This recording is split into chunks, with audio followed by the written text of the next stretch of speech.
Belly ဖလားရပြီး Messi ကို Premier League ဘာလို့လာမကစားရဲလဲဆိုတာဒီလောက်ဆိုရှင်းသွားလောက်ပါပြီဆိုတဲ့ Ryan Gay အားလုံးပဲမင်္ဂလာပါ Square Online ချမှာအကစားသတင်းများကိုနေ့စဉ်တင်ဆက်ပေးနေပါတယ်ဘောလုံးတွေကိုငွေကြီးပိုင်းယုံကြည်စိတ်ချစွာဆော်ကားလို့ဘက Square အေဂျင့်တို့လာရောက်ဆော်ကားတဲ့မှာအကြောင်းသတင်းကောင်းပါပါတယ်အကောင်းဆုံးအဆောင်များနဲ့အဆောင်ကြိုးနေပါတယ်ခင်ဗျာ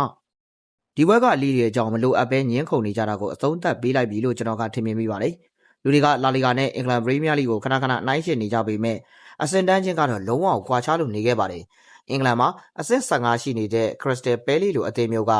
ရောပဗိုလ်လုပွဲမှာစပိန်လာလီဂါရဲ့အဆင့်8နေရာကအသင်းကိုတက်တောင့်တက်တာအနိုင်ယူသွားနိုင်တာကတင်အားလုံးကိုတက်တည်ပြလို့ပြီးခဲ့ပါပြီ။ဒါကြောင့်လဲ Cristiano Ronaldo နဲ့ Lionel Messi တို့လိုကစားသမားတွေကစပိန်လာလီဂါမှာပိုပြီးအဆင်ပြေပြေကစားနိုင်ခဲ့ကြတာလည်းဖြစ်ပါတယ်။အဲ့ဒီမှာကရာသီအများစုမှာလေးတစ်ခုလုံးအတိုင်းတာနဲ့တကယ်ပြိုင်ဆိုင်မှုပြင်းပြင်းထန်ထန်မရှိပဲကလပ်အသင်းနှစ်သင်းတဲကပဲအဓိကကြီးစိုးနေပြီးစပိန်လာလီဂါစူပလာတွေကိုအလဲကျရယူနေခဲ့တာပါ။ပရီးမီးယားလိမှာတော့အပတ်တိုင်းကတိုက်ပွဲတစ်ခုလိုပြင်းထန်လို့နေခဲ့ပါတယ်။ဒီချက်တွေကပဲလီယိုနယ်မက်ဆီတယောက်ကလာလီဂါကလွဲပြီးဘယ်မှကိုထွက်မကစားရတဲ့အဓိကအကြောင်းရင်းဖြစ်လို့သွားခဲ့ရပါတယ်။သူကဘာစီလိုနာမှာပဲကစားသမားဘဝအကောင်းဆုံးအခြေအနေကိုပြည့်စက်ကစားခဲ့တာပါ။ထွက်ကစားလို့လည်းမရပါဘူး။ပရီးမီးယားလိကလပ်တွေကလာလီဂါကလပ်တွေလို့မဟုတ်ဘူးဆိုတာအခုခရစ္စတယ်ဘဲလီရဲ့ပွဲစဉ်ကသက်သေပါပဲလို့ရိုင်းဂိန်းကပြောဆိုသွားခဲ့တာလည်းဖြစ်ပါတယ်။ရိုင်းဂိန်းဆိုတဲ့ကစားသမားကြီးကပြောရင်တဲပဲပြောဆိုတတ်တဲ့လူကွာသားကြီးလည်းဖြစ်ပါတယ်။အခုလဲလာလီဂါကပရီးမီးယားလိတဲ့အဆင့်တန်းနေပါတဲ့လိတစ်ခုဖြစ်ကြောင်းမက်ဆီတယောက်က EPL ကိုလာပြီးမကစားရဲတာဖြစ်ကြောင်းနဲ့မက်ဆီကလာလီဂါမှာဘာစီလိုနာကနေပဲမထွက်ခါရဲတဲ့လူကြောက်တကောင်ဖြစ်ကြောင်း